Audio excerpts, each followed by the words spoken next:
Nyama ya binadamu ni tamu, huondoa mikosi, alafu ni laini mithili ya nyoka.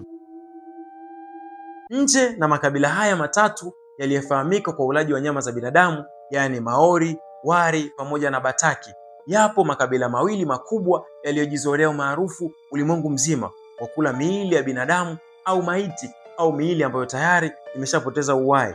Hapa nazungumzia Wafore pamoja na Wakorowai ambao waligundulika ndani ya miaka 1950 mpaka mwaka 1970 huko Papua New Guinea. Kabila zote hizi, yani Wafore pamoja na Wakorowai, walikuwa na tabia ambazo zinafanana.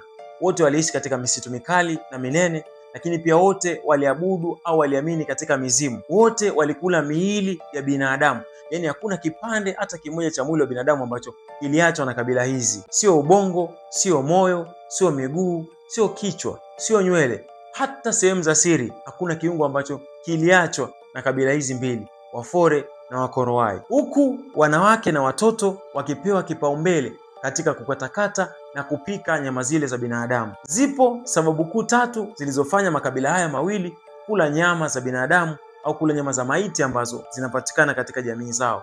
Sababu ya kwanza ni kwamba kumpa heshima marehemu, sababu ya pili kuwaridhisha mizimu, na sababu ya tatu ni kufukuza roho mbaya katika jamii ambayo inawazunguka. Lakini walikula moyo wakiamini kwamba wanavaa ujasiri wa marehemu, walikula macho wakiamini wanaona kiroho, walikula sehemu za siri wakiamini wanajipa nguvu, lakini walikula ubongo wakiamini kwamba wanasafirisha maarifa. Zoezi lote la kukatakata na kugawa mwili wa marehemu lilikuwa chini ya wanawake. Wao ndo walipewa nafasi kubwa ya kula moyo pamoja na ubongo. Embu tujiulize, hivi inawezekanaje kukatakata mwili wa binadamu, kuunga vizuri, kuchuna ngozi yake, kisha kula, hasa ubongo pamoja na moyo, hadi macho, hadi sehemu za siri? Hivi wewe ungeweza kufanya kitu kama hichi?